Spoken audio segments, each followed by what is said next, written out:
प्रिय दोस्तों, नमस्कार। मौन या शून्य, साइलेंस बड़ा शक्तिशाली है। ये बहुत शक्तिशाली है। मौन बड़ा शक्तिशाली है। किसी भी साधना, किसी भी ध्यान, जितने भी आप ध्यान करते हैं, जितनी भी आप साधनाएं करती हैं, आपको कुछ ना कुछ ऊर्जा देते हैं, लेकिन ये मौन सब में सबसे शक्तिशाली है। इसी पर हम वीडियो में बात करेंगे। उससे पहले अगर आप चैनल पर नए हैं तो सब्सक्राइब भी करें। वीडियो को पूरा सुनेंगे तो आप इसका अधिक लाभ ले पाएंगे। पसंद आए वीडियो, जो भी पसंद आए, आपको शेयर ज़रूर करें। आप जिस प्लेटफॉर्म पर भी शेयर कर सकते हैं, अपने मित्रों के साथ, दोस्तों के साथ, जहाँ भी शेयर करना चाहे शेयर ज़रूर करें। अब आप चैनल के मेंबर भी बन सकते हैं, तो ये ज्वाइन यदि आप कर सकते हैं तो ज़रूर करें, ताकि आपकी आध्यात्मिक यात्रा और गहरे तक जा सके। हम चलते हैं अपनी वीडियो की तरफ। प्रिय दोस्तों, मौन या साइलेंस, उसी को शून्य भी कह दिया, ये बड़ा शक्तिशाली है। जितनी भी भाग दौड़ आप संसार में कर रहे हैं ना, जितनी भी भाग दौड़, जो जो आप फिजिकल कर रहे हैं, भौतिक रूप से कितना भी आप इकट्ठा परिश्रम श्रम कर रहे हैं, इकट्ठा कर रहे हैं चीज़ें, ये सब, इन सब से शक्तिशाली, और साधनाओं में भी खास तौर से तो ये बात साधना के लिए ही है। आप जो जो साधनाएं भी करते हैं, बड़ी कीमती हैं, बड़ी ज़रूरी हैं आगे बढ़ने के लिए, आपको आगे तक ले जाने के लिए। लेकिन सबसे अगर कोई कीमती है तो वो मौन है।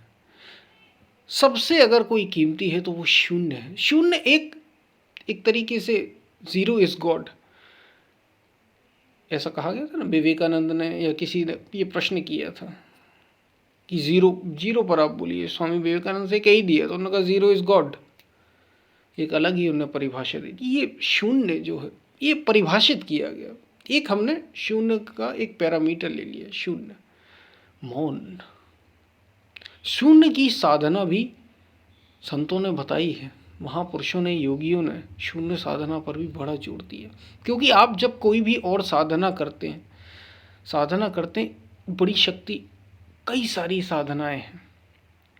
अब ये थोड़ा सा आध्यात्मिक होता जा रहा है, और आध्यात्म, हम बात ही आध्यात्म की करते हैं तो हमें ये सब जानना भी ज़रूरी है। जब आप आध्यात्म में जाते हैं तो कई सारी साधनाएं आपको सिखाई जाती हैं। अलग अलग मेथड हैं, यूँ कहें अलग अलग मेथड हैं, और कुछ मेथड आपको किसी प्रकार का आनंद देती हैं, कुछ किसी प्रकार का देती हैं, कुछ आप में विस्फोट कर देती हैं। लेकिन ये जो शून्य है, जिसमें एक हो जाया जाता है, शून्य, मौन, शांत, ये कहने को तो बड़ा, शून्य साधना भी संतों ने बताई, महापुरुषों योगियों ने बताई। ये कहने को तो बड़ा, शून्य में क्या है भाई, शून्य तो एकदम सरल सी चीज़ है। ये बहुत कठिन है। शून्य हो जाना, यही तो उद्देश्य है।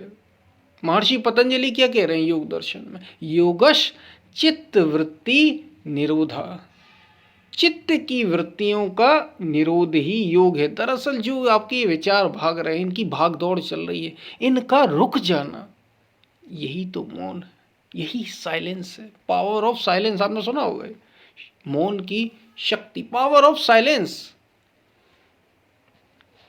भाई आवाज़ तो साउंड की है, इसकी आप पावर देखें, पावर ऑफ साउंड।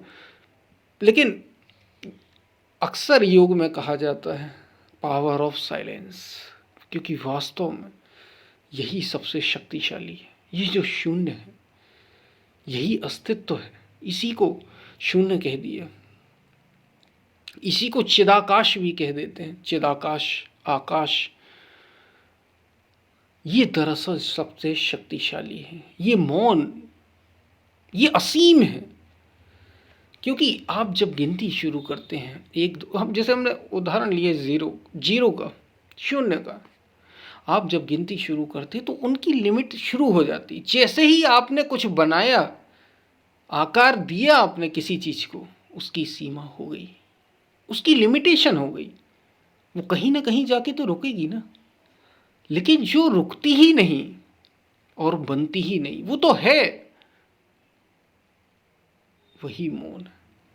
योगस चित्त वृत्ति निरोधा। योग क्या है? चित्त की वृत्तियों का निरोध। यदि आप अपनी चित्त की वृत्तियों का निरोध कर लेते हैं तो होता क्या है? तदा दृष्टा स्वरूपे अवस्थानम। तो दृष्टा अपने स्वरूप में स्थित हो जाता है।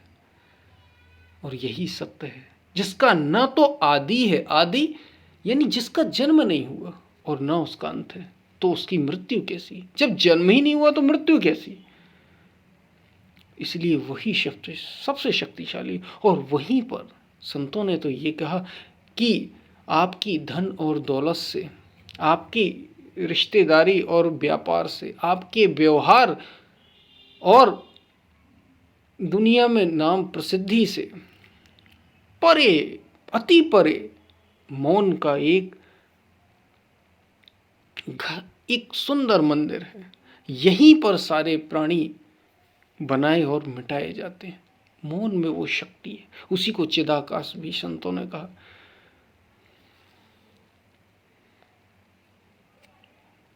जो सदा से था, है और रहेगा, ये अत्यंत शक्तिशाली।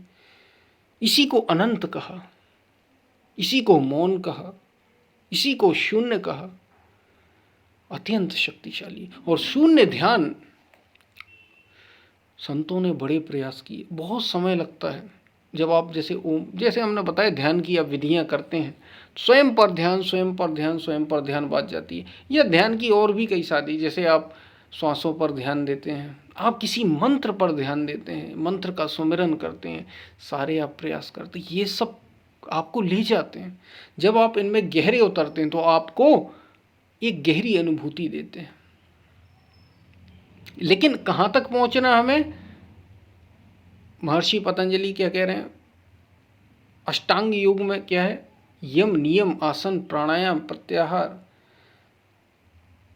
धारणा, ध्यान, समाधि। समाधि का अर्थ ही है समत्व दिला दे जो। और किससे समत्व दिला दे? उस आदि तत्व से, उसी मौन से।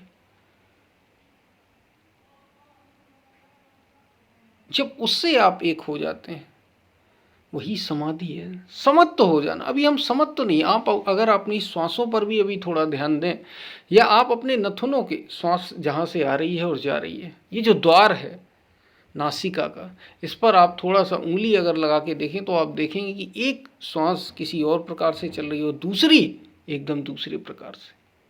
दोनों में अंतर है, वायु में ही अंतर है, समत्व नहीं है इनमें। ये समत्व आपको यूं ही देखने को मिलेगा। समत्व का अर्थ है, समत्व समाधि ही, समाधि ही है। इनमें अभी आपको समत्व नहीं मिलेगा। ये जो एड़ा और पिंगला कहे जाते हैं, समत्व का अर्थ है उस परम तत्व से एक कर देना, उससे एकता स्थापित हो जाना, वो समत्व है। और ये बड़ा कीमती है, ये बड़ा कीमती है। यही सबसे शक्तिशाली है। और इसी से एक होना, इसी से एक होना, यही सब कुछ है। क्योंकि यही सब कुछ है, इसलिए शून्य ध्यान।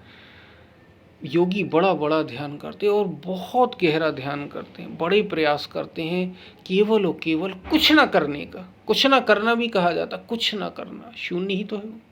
कुछ ना करने के बड़े प्रयास किए जाते, कुछ करना ही नहीं।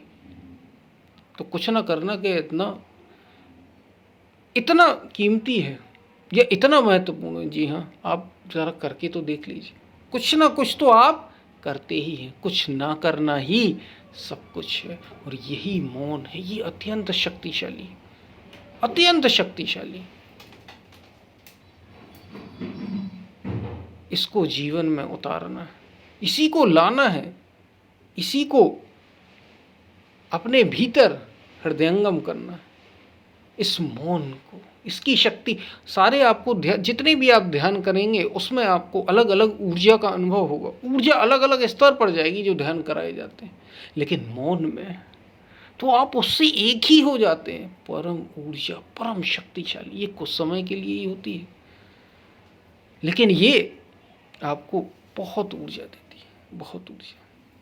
इससे शक्तिशाली और कुछ भी नहीं। ये मौन बड़ा शक्तिशाली है। इसलिए मौन का बड़ा महत्व है।